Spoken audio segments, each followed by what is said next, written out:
Pregunto entonces si les quedó claro la diferencia entre los tres sistemas normativos externos coercitivos que vimos ayer. ¿O tienen alguna pregunta o duda sobre ellos? Ayer vimos el sistema normativo externo coercitivo occidental civil, ese es el que existe en Honduras. Les recuerdo que en la plataforma hay una hoja que se llama sistemas normativos, que se la voy a mandar al chat después de que evacuemos los 6 sistemas normativos. Y entonces van a poder ver la lista completa de cuáles son esos estados que se rigen por el sistema occidental civil. Les recuerdo que primero nosotros lo que aplicamos es la ley, que eso lo que significa es que la palabra final la va a tener el Poder Legislativo. Y de manera supletoria nosotros aplicamos la jurisprudencia. Por eso es que nosotros cuando estudiamos Derecho aquí en Honduras, así como en España, así como en El Salvador, Costa Rica, Guatemala, Nicaragua, casi todos los países de América Latina, nosotros estudiamos de códigos y estudiamos de leyes, no estudiamos de sentencias, por ejemplo. Es raro la clase que nosotros estudiamos con sentencias, muy raro. Usualmente ni siquiera aprendemos a leer bien una sentencia hasta que ya estamos en el ejercicio profesional. Entonces, esa es una gran diferencia que nosotros tenemos con el sistema normativo occidental civil, común. Nosotros somos el civil y por ende nos regimos primero por la ley. En el occidental común es distinto porque se rigen primero por la jurisprudencia. Entonces, cuando ellos estudian derecho, ellos estudian de sentencias. Los textos que ellos tienen, por ejemplo, para estudiar las clases, no son códigos ni son leyes. Los textos que ellos estudian son sentencias, una recopilación de sentencias. Entonces, por ejemplo, va a tener usted una clase que se va a llamar bueno, empecemos diciendo que usualmente en estos sistemas existen dos maneras en las cuales usted puede estudiar derecho. La primera es estudiando primero un pregrado que se llama prederecho y después estudiando derecho, que son 3 años. O estudia como se hace en Inglaterra, que es un estudio de 7 años continuos. O sea que muy diferente a nosotros, ¿verdad? Y ellos cuando estudian llevan una diversidad de clases, inclusive las únicas que son conocidas como las generales son las clases que llevan en el primer año. El resto de las clases usualmente ellos pueden escoger qué orientación quieren tener en su ejercicio profesional. Entonces usted va a tener, por ejemplo, personas que quieren ejercer el derecho constitucional. Entonces las clases que ellos van a tomar van a ser una clase sobre la libertad de expresión, o una clase sobre la libertad de culto o religión, una clase acerca del derecho a comprar, vender, poseer y utilizar armas de fuego.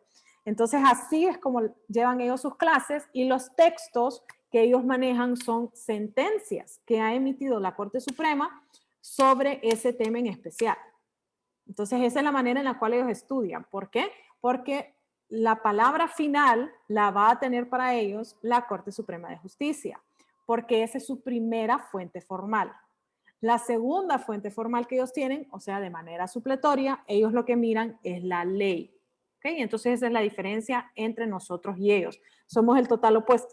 Nosotros aplicamos la ley, ellos aplican la jurisprudencia. ¿Les quedó claro esta diferencia que es bastante grande entre uno y el otro? Luego vimos entonces el sistema consuetudinario. Y cuando hablamos acerca del sistema consuetudinario, lo que tenemos que recordarnos es que este es el que se usa en el derecho internacional público de manera muy específica. Y aquí nosotros sabemos de que esto se basa en prácticas que son antiguas. En el derecho internacional usualmente les gusta usar la palabra milenaria.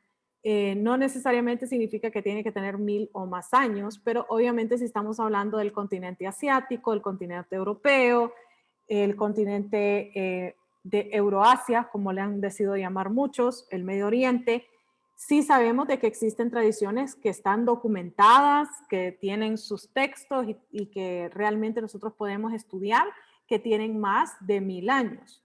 Muy diferente a las Américas, en donde pues o han desaparecido nuestros aborígenes, o los han matado a nuestros aborígenes, o simplemente los aborígenes que nosotros teníamos no tenían muy bien cimentado sus prácticas jurisprudenciales y sus prácticas legales. Entonces muchas personas me dicen a mí, sí, abogada, pero ¿y los mayas? Ok, ¿dónde están los mayas? No, los mayas chortí, no, no es lo mismo. Los mayas chortí y los mayas no son lo mismo. Abogada, pero ¿y qué pasa con, por ejemplo, la nación de los Cherokee? Esa sí tiene ciertas cuestiones que tienen por escrito y tienen ciertas tradiciones que ellos mantienen, pero no tienen más de 1000 años de existir. Entonces, lo que sí tenemos es cuestiones que han existido desde antes que exista nuestro propio estado como tal. Cosas que existen desde antes de la corona española, por ejemplo. Pero muchas de las cosas que nosotros conocemos acerca de ellos no tienen consistencia de más de 1000 años. Lo que sí tienen es bastante antigüedad. Y obviamente, pues las actuaciones que nosotros hacemos como estados no tienen 1000 años. Honduras no tiene 1000 años de existir, ¿verdad? Entonces, lo que podemos decir es cuestiones que consistentemente hemos repetido y hecho de manera generalizada, ¿sí? Entonces, eso es lo que podemos decir acerca de las Américas. Cuando nos hablan de cuestiones milenarias, pues hay que tener conciencia de que nosotros no existíamos hace 1000 años como Honduras. Lo que sí nosotros tenemos es pues esas cuestiones que hemos repetidamente hecho, ¿sí? ¿Tienen preguntas sobre estos primeros tres?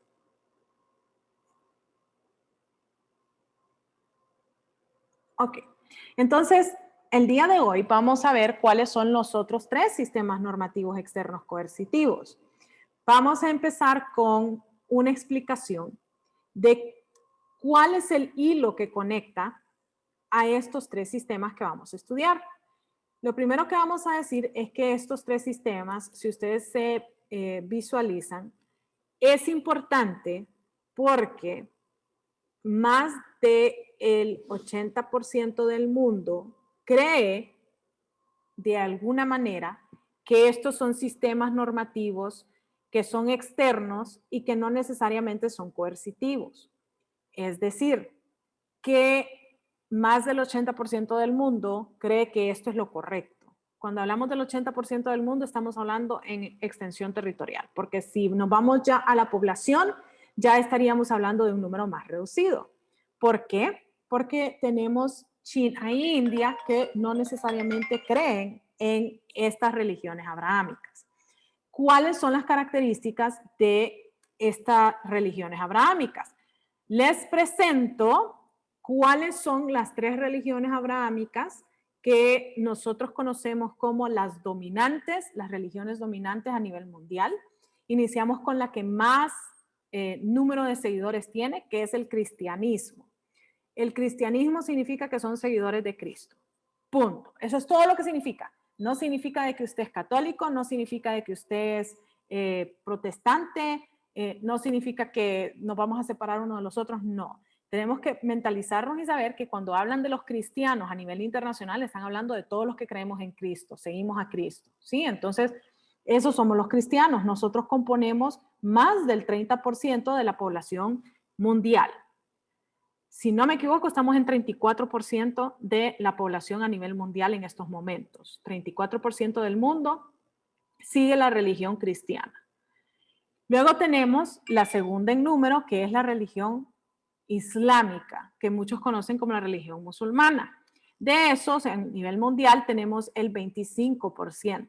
O sea que si sumamos los católicos con los musulmanes, estamos hablando que ya tenemos un número considerable del mundo entero. 34 más 25 vienen siendo 59% de la población.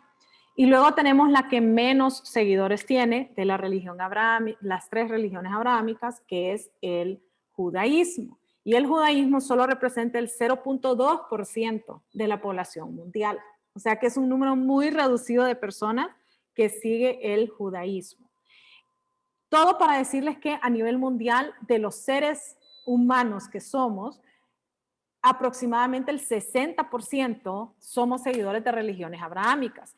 Y ya cuando hablamos de las extensiones territoriales, más del 80% de la extensión territorial mundial sigue las religiones abrahámicas. ¿Ok? Entonces, estamos hablando de un número bastante considerable de seres humanos que creemos que por lo menos desde el punto de vista ético, esto es lo correcto. Entonces, ¿cuáles son las características en común que tienen estas tres? Lo primero que ustedes tienen que saber es que las tres son monoteístas, es decir, que las tres creen que hay un solo Dios, ¿sí? Nosotros que somos católicos tenemos las enseñanzas de San Patricio, que nos decía San Patricio que uno cogía una hoja de tres, ¿sí? Una hoja, ¿cómo se llama? Un trébol, y que la hoja del trébol tenía tres hojas, pero era una sola flor. Y ahí tenemos el Padre, el Hijo y el Espíritu Santo, que son una misma cosa. Así lo explicaba San Patricio, ¿no? El muy conocido San Patricio irlandés.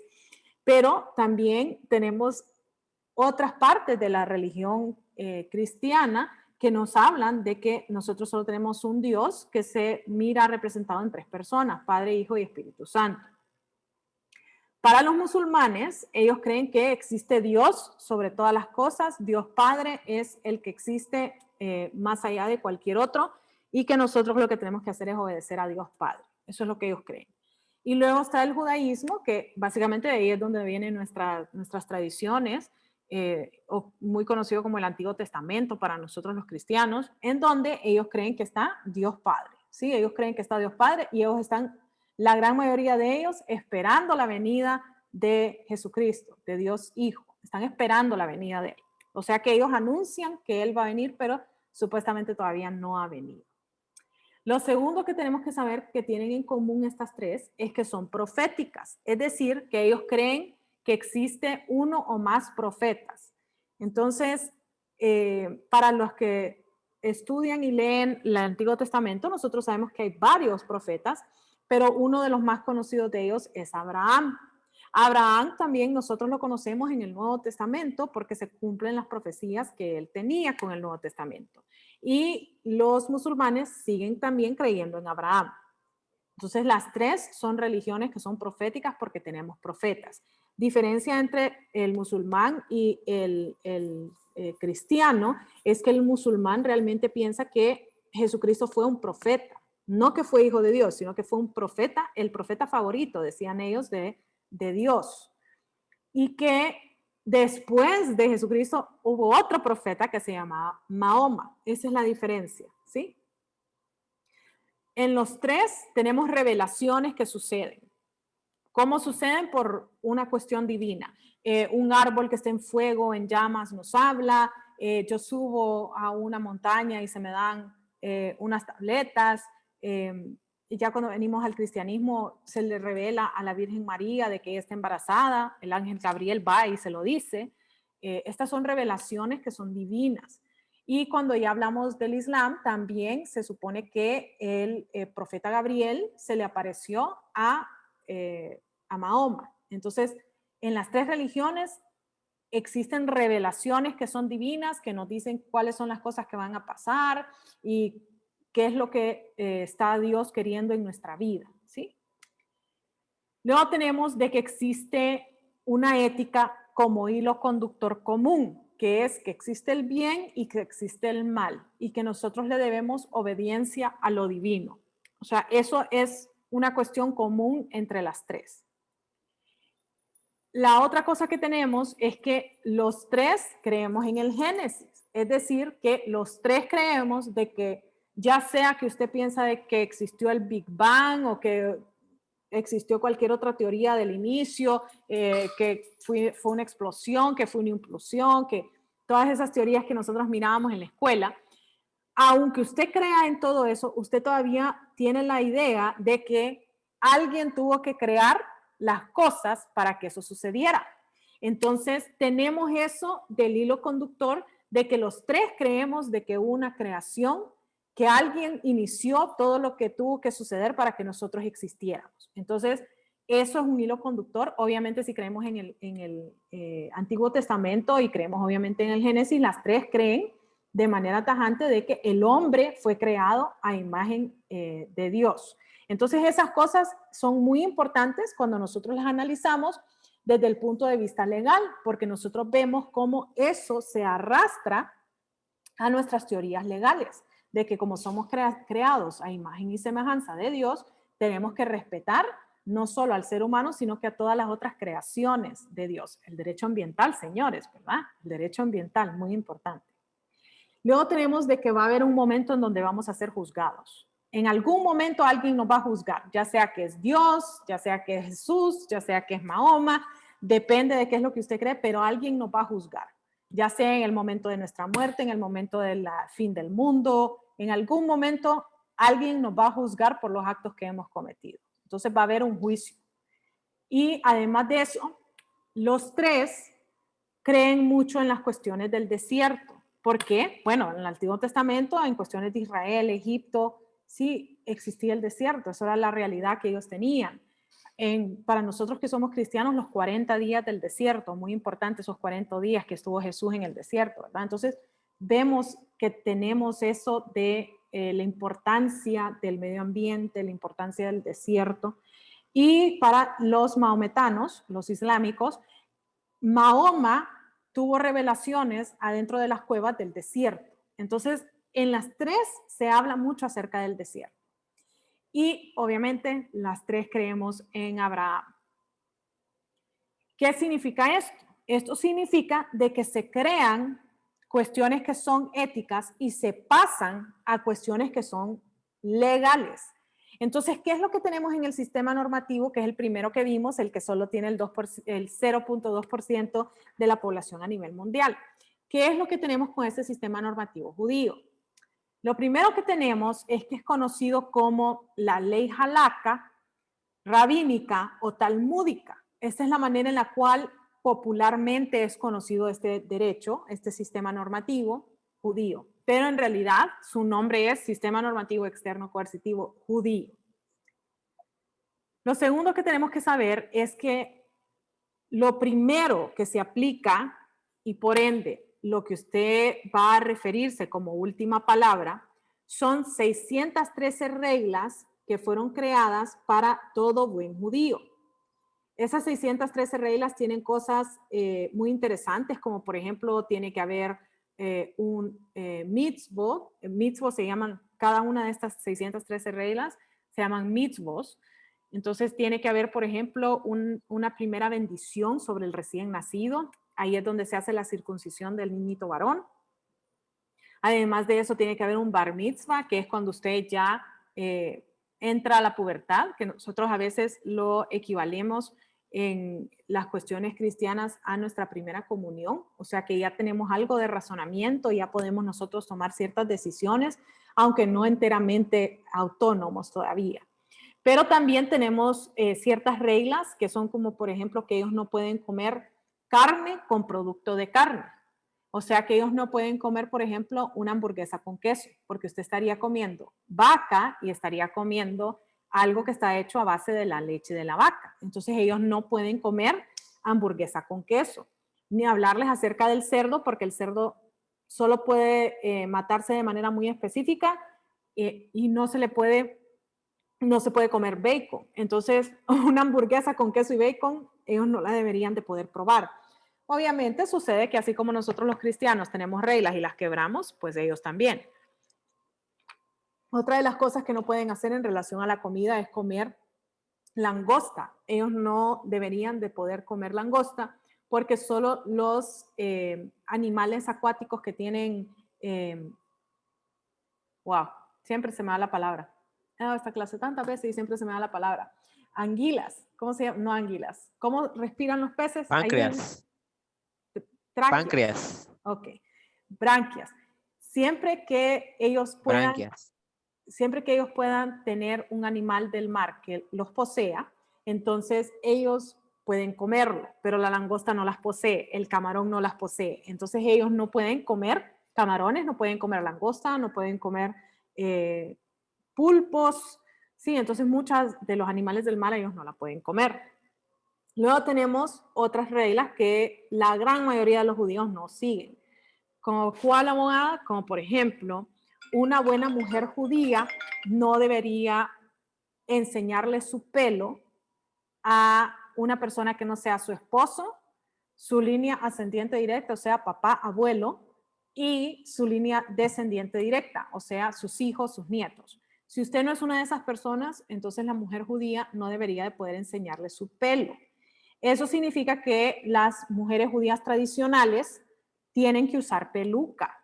porque no pueden enseñarle su pelo. Y además de eso, además de que tienen que usar peluca, tienen que raparse el pelo la noche de boda. Usted se imagina, Edwin, que usted se case y la muchacha la noche de boda se rape el pelo. Anda, pegaste eso con Superglue. Superglue, dice. Ni quiera Dios, ¿verdad? Que se le vayan a rapar el pelo. Entonces, estas 613 reglas, hay unas que los judíos tradicionales pues no las siguen, pero sí son importantes conocerlas porque es justamente su primera fuente de derecho. Los hombres, por ejemplo, no deberían de poder enseñar su cara y no deberían de poder enseñar la gran mayoría de su pelo, a menos de que sea el pelo de enfrente. Entonces ustedes van a ver que los judíos tradicionales usan un colocho. No sé si los han visto, que usan un colocho y usan sombrero siempre, pero colochos aquí enfrente y barba. Es porque ellos no deberían de enseñar su cara a nadie que no sea igual su esposa, su mamá, su abuela y toda su línea ascendiente y su línea descendiente, o sea, hijos, nietos y todo lo que pueda venir. Entonces, esos son los mitzvos. Hay 613 mitzvos. Cuando yo les mande, espero terminar hoy, entonces si se los mando hoy, si no mañana, cuando yo les mande esas hojas, ustedes pueden meterse y jugar e ir a buscar cuáles son esas 613 reglas, porque ahí les sale un hipervínculo para que la vayan a ver. Lo segundo que ellos tienen como fuente formal son los escritos de los rabinos, los escritos rabínicos. Por eso es que nosotros la conocemos muchas veces a este sistema normativo como ley rabínica, porque lo que los rabinos han escrito ya desde tiempos antes de Cristo hasta el día de hoy es considerado una regla o una ley que ellos tienen que seguir. ¿Okay? Entonces lo segundo que ellos siguen es lo que el rabino dice.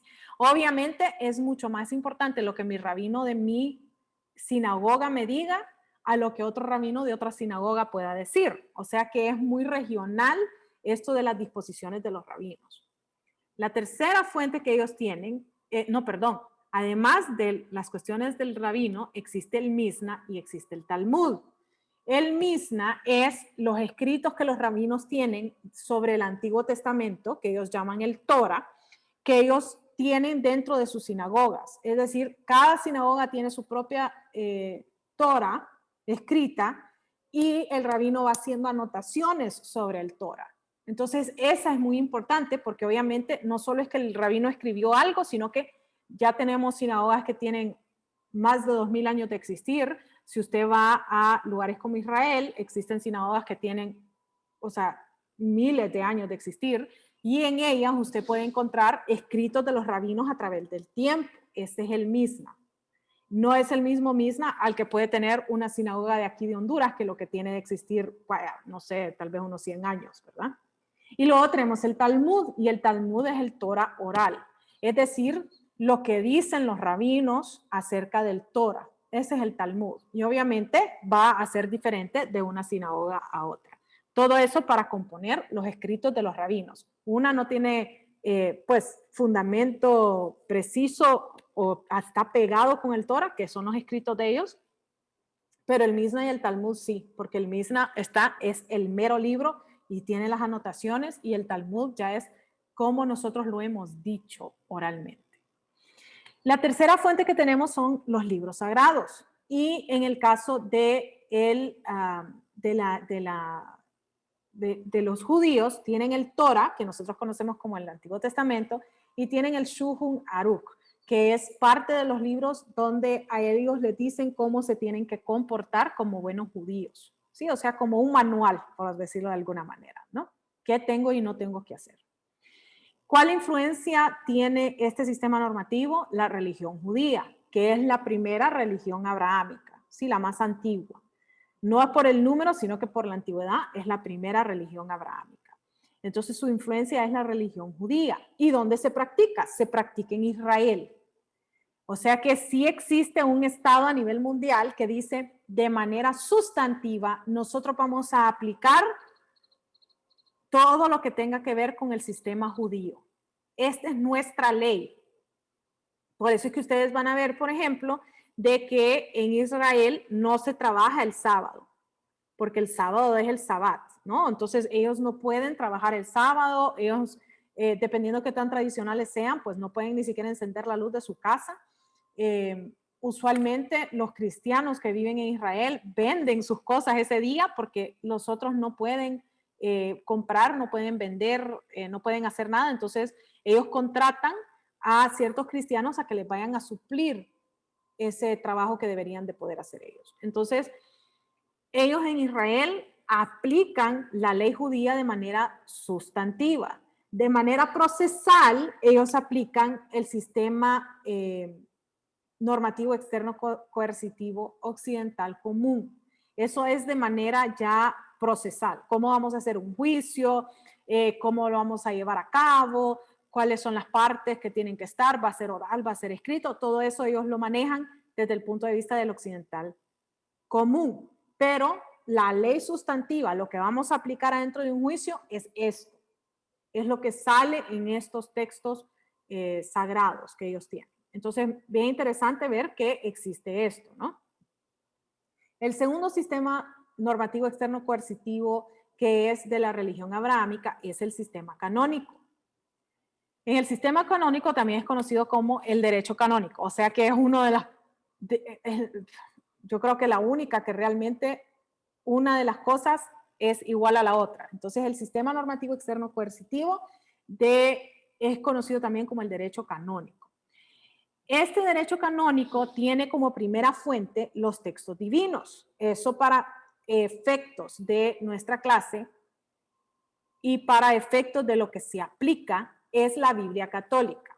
¿Qué será que nosotros decimos la Biblia católica y no la Biblia del rey Jaime el V, que es la más vendida a nivel mundial, dicho sea de paso, es la que más encontramos en los hoteles, por ejemplo, esta Biblia? ¿Qué será que nosotros decimos la Biblia católica? ¿Cuál será la diferencia?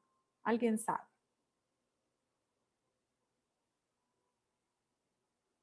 O tengo alguien aquí que no sea católico y me diga, porque usualmente ellos son los que saben la diferencia entre la Biblia católica y las otras. ¿Una diferencia? Dígame, Edwin. Cuénteme. No, nada, abogada. Pensé que me quería decir algo. Dígame. Una diferencia No. sería que no tengo más o menos el dato exacto, pero una diferencia es que la Biblia católica consta de más libros que la Biblia cristiana evangélica. ¿Y a dónde están esos libros, Duny? ¿En el Antiguo o en el Nuevo Testamento? Están en el Antiguo. Correcto. La Biblia católica es considerada la Biblia completa. ¿Por qué es considerada la Biblia completa? Porque contiene todos los libros, mientras que la Biblia que más se vende a nivel mundial, la que usted encuentra en los hoteles, la que usted usualmente va a encontrar en la mayoría de las librerías, la Biblia del rey Jaime el V, esa Biblia no contiene lo que muchos de los cristianos consideran los libros apócrifos, así les llaman, ¿sí? Entonces, esos libros no son incluidos adentro de esa Biblia. Por eso es que usualmente nosotros decimos, cuando hablamos de estos textos divinos, hay que incluir esos libros. Y vamos a ver luego por qué. La segunda fuente son los escritos papales, que para los que no siguen al Papa son los escritos pastorales. Es decir, ¿qué es lo que el Papa nos ha dicho?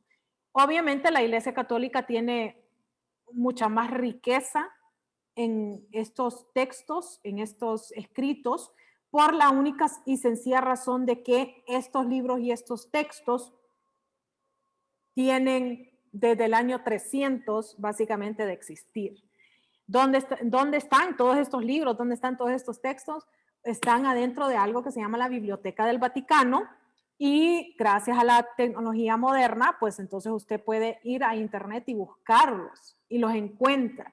Inclusive la Santa Sede tiene su propia página electrónica y usted puede encontrar esos escritos papales. Entonces tienen o sea, podríamos decir 2000 años de existencia, pero de manera muy formal, 1700 y pico de años de existencia, ¿no? Entonces son una riqueza bastante grande la que tenemos en esos escritos papales. Muy diferente a los escritos pastorales, en donde cada una de los cultos o de las iglesias o de como sea que le denominen, tienen sus propios escritos y pueden diferenciar uno del otro. Sí, o sea, algo que los católicos podemos hacer es que un católico puede ir a la misa en la Guadalupe, puede ir a la misa en la Iglesia de la Misericordia, puede ir a la misa de San Juan Bosco, o sea, podemos ir a cualquier lugar y va a ser las mismas lecturas que vamos a hacer los mismos responsoriales, o sea que usted básicamente siente que existe una secuencia. Lo único que va a diferenciar, y no por mucho, va a ser la humildad del Padre, que es lo que el Padre nos va a decir que él aprende sobre esos textos, que es lo que él puede decirnos de importante, de cómo se aplica al mundo actual sobre esos textos, ¿sí? Pero las lecturas van a ser las mismas, las que se van a hacer. Muy diferente a una iglesia evangélica, una iglesia protestante, una iglesia calvinista, una iglesia bautista, en donde lo que el cura o lo que el padre o lo que el pastor o lo que el apóstol, ¿sí? Lo que ellos decidan que se va a hacer ese fin de semana no necesariamente va a ser lo mismo que otra iglesia que inclusive sea de su misma denominación. Entonces, no solo en eso cambia, sino que también en la interpretación que le pueden dar es bastante amplia, la manera en que se la dan. No es como que tienen reglas estrictas que deben de seguir de cómo hacer esa interpretación. Y además de eso, ellos pueden emitir nuevas reglas. Ejemplo, en ciertas iglesias protestantes se acepta el matrimonio del mismo sexo. Se acepta que los pastores estén casados. Se aceptan que las mujeres sean pastoras, por ejemplo, ¿no? Entonces, eso va a diferenciar de una culto o iglesia a otra que va a decir, no, aquí no aceptamos el aborto, aquí no aceptamos el matrimonio del mismo sexo, aquí no aceptamos un montón de cosas, ¿verdad? Que otras pueden aceptar. Mientras que en los escritos papales y en toda la iglesia católica es una codificación, es una sola regla. Entonces no hacen como mucha diferencia entre una y la otra. Por eso es que nosotros obviamente tenemos que saber si estamos hablando con un sistema católico o con un sistema protestante para saber cuáles son las reglas que yo tengo que aplicar. ¿Para hacer qué? Como por ejemplo para anular un matrimonio. No es lo mismo anular un matrimonio en la iglesia católica a anular un matrimonio dentro de una iglesia evangélica.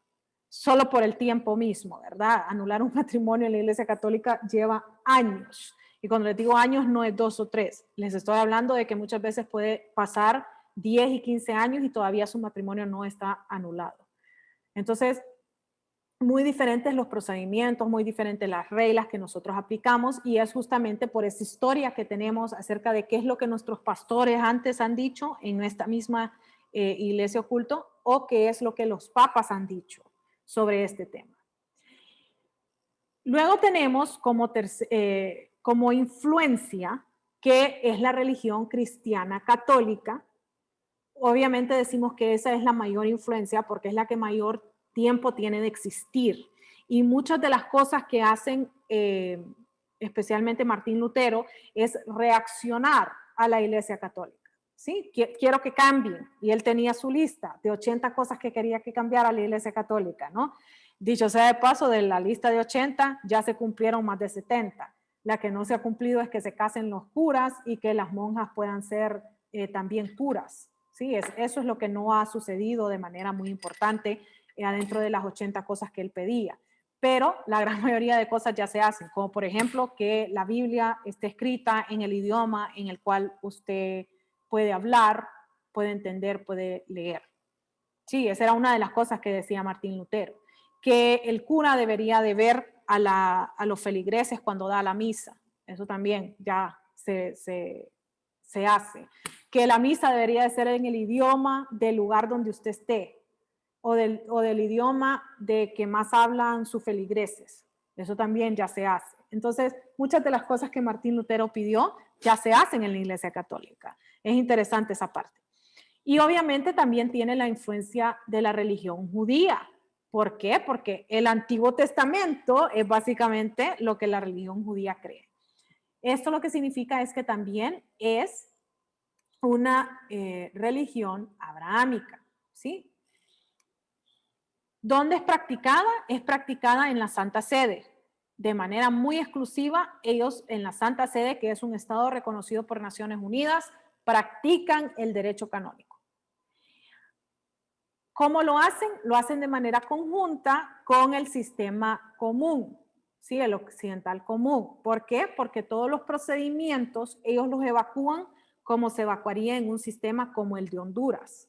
Tienen que presentarse medios de prueba, tienen que haber audiencias, la gran mayoría de las cosas son por escrito, ¿sí? Entonces, esa tradición ellos la mantienen en la Santa Sede. Pero la ley sustantiva, lo que ellos aplican es el derecho canónico. Por eso es que es tan importante cuando hablamos de la Biblia católica, porque el único estado que sí se rige por el derecho canónico es la Santa Sede, y la Santa Sede es católica, ¿sí?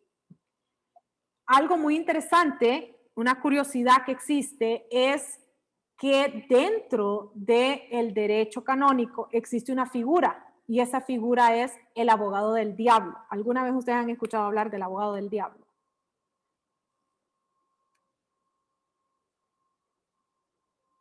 Tal vez la película con Keanu Reeves. En la película abogada, exactamente. No podía activar el micrófono.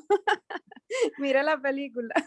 Sí, ¿verdad? Buena, Dunia, esa película es buenísima, es la película.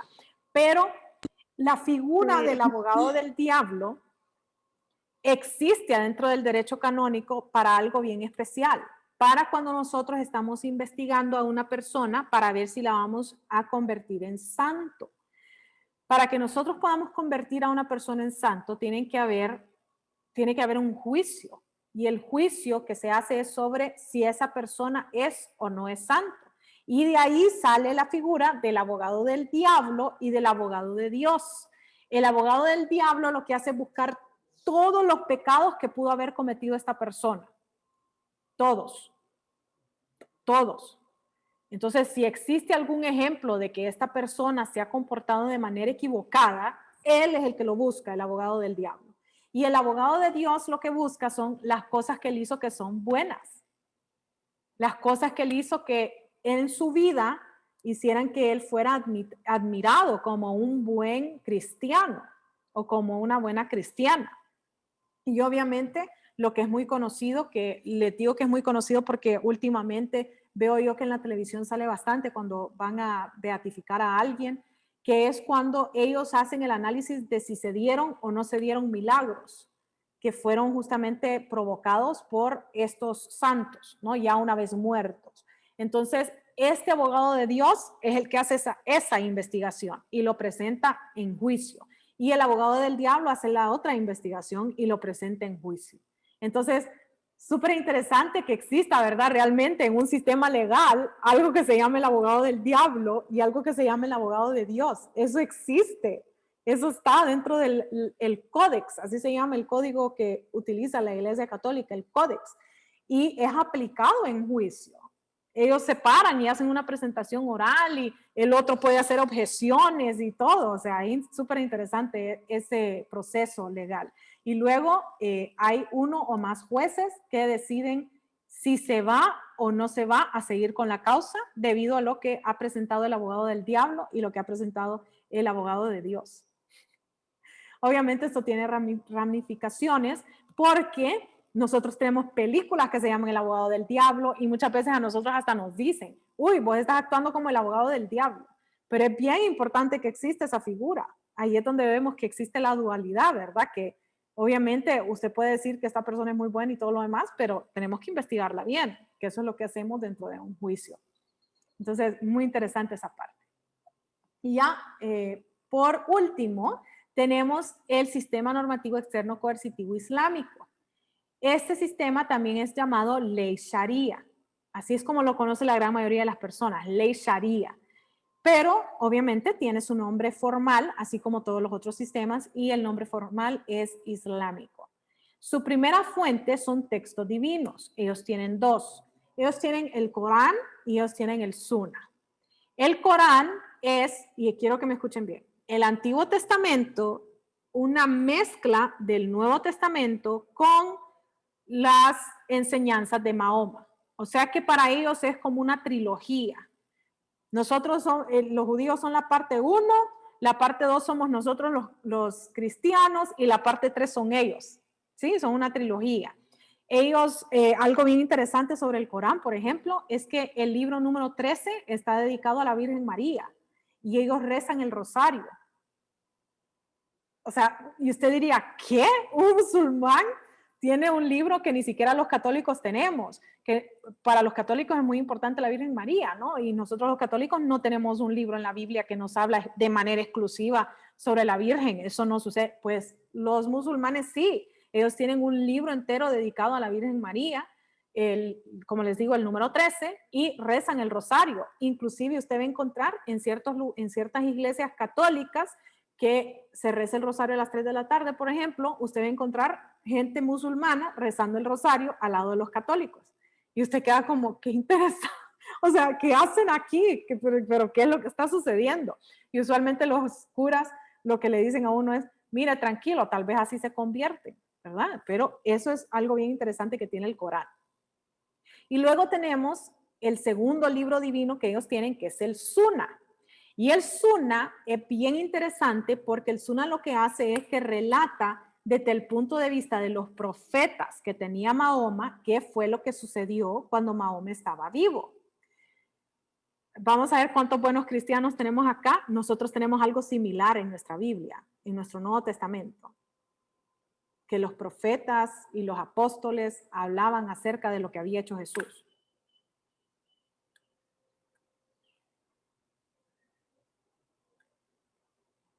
Cuando vamos a misa y nos dicen el evangelio según, a ver, ¿quién me quiere decir esa parte? San Marcos. Ajá, según San Marcos. ¿Y ese Marcos quién era? Cuénteme. Era un discípulo de Jesús. Era un discípulo de Jesús, correcto. Entonces, el Sunnah básicamente coge eso de que los discípulos pueden escribir acerca de lo que hacía el profeta y lo incorporan en algo que se llama el Sunnah. Nosotros tenemos 4 evangelios, ellos tienen un libro entero que se llama el Sunnah. Y el Sunnah lo que nos dice es cómo vivía Mahoma, cuáles eran las cosas que él hacía, qué es lo que él hacía con su familia, qué es lo que él hacía con sus esposas, porque tenía varias, entre ellas una menor de edad, que era su favorita, decía él. Y qué era lo que él comía, cómo rezaba, ponía un tapete, se lavaba las manos, se lavaba los pies. Todas esas cosas salen en el Sunnah, no salen en el Corán. Entonces, ellos tienen esos 2 libros divinos. Tienen el Corán, que son revelaciones directas que hizo Dios. Ahí es donde les digo que está el Antiguo Testamento, partes del Nuevo Testamento y luego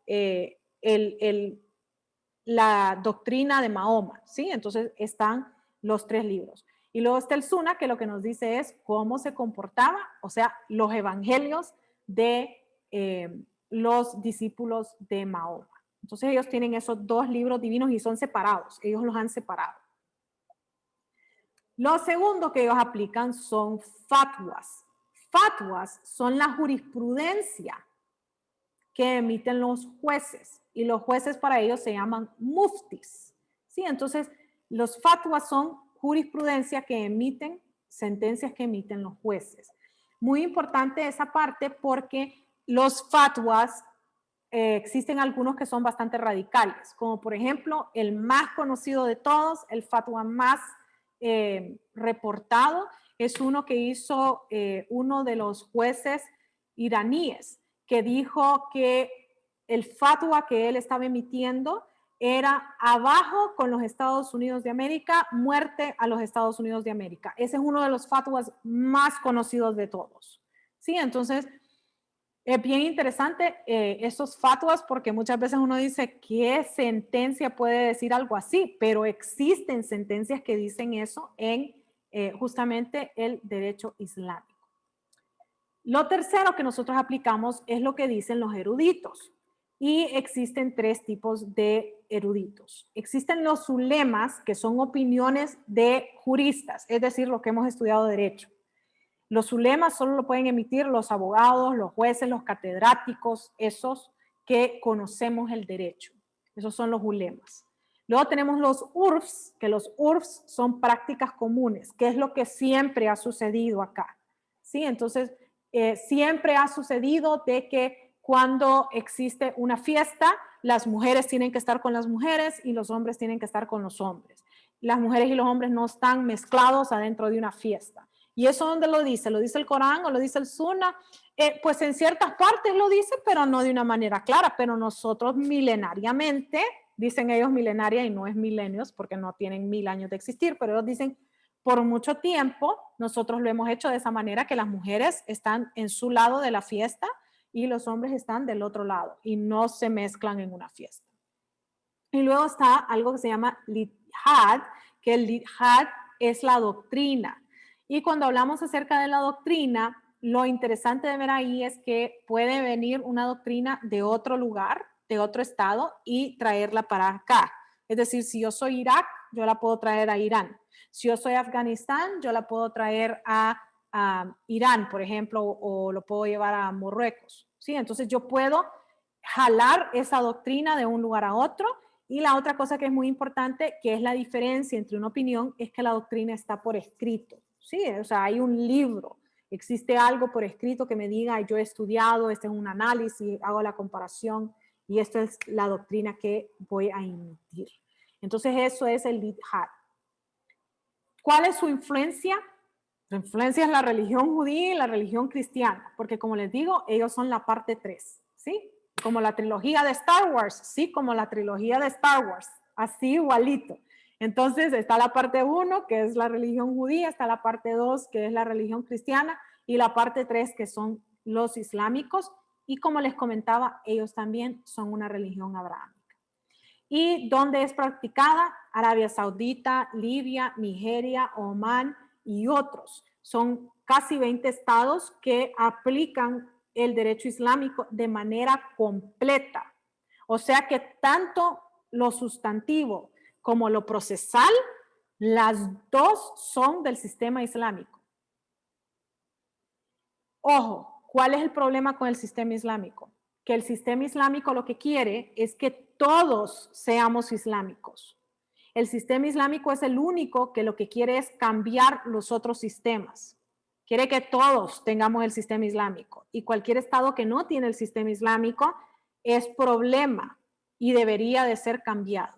¿Dónde vemos eso? Lo vemos de manera muy prominente en Inglaterra, en donde ya existen ciertos congresistas que son musulmanes y han querido erradicar el sistema normativo externo coercitivo occidental común e imponer el sistema islámico, la ley sharia. Entonces, es bien interesante. Este es el único sistema que lo que quiere es erradicar todos los otros sistemas y solo quedar él. Los otros sistemas están muy bien, gracias, yo existo, vos existís, coexistencia, paz y amor y todo lo que usted quiera. Obviamente entre los abogados hacemos esos debates de cuál será mejor, cuál será peor. Mira, tengo un caso que involucra a alguien de uno que es del otro sistema, explícame bien. Sí, entonces entre los abogados tenemos esas discusiones, pero no es como que nosotros decimos, y ahora quiero imponer este sistema en este otro lugar. Eso todavía no lo hemos visto de los otros sistemas, pero sí nosotros lo vemos del sistema islámico, que ellos lo que quieren es que se haga un califato y que todo el mundo sea del sistema islámico. Muy interesante esa parte. Eso significa que olvídese de que va a haber una separación entre el Estado y la religión. Olvídese de que usted va a poder decir yo no soy islámico y entonces a mí no me aplica. Puede olvidarse de que usted piense de una manera distinta a lo que dicen esos textos divinos. Entonces es bien problemático este sistema islámico desde ese punto de vista, desde el punto de vista que ellos lo que quieren es imponerlo a los demás. ¿Tienen preguntas? Ninguna, abogada. Ok, entonces el día de mañana vamos a venir y vamos a hacer ejemplos de cómo vamos a aplicar cada uno de los sistemas en un caso. Y luego ustedes van a encontrar que ya va a estar habilitada su tarea el día de mañana.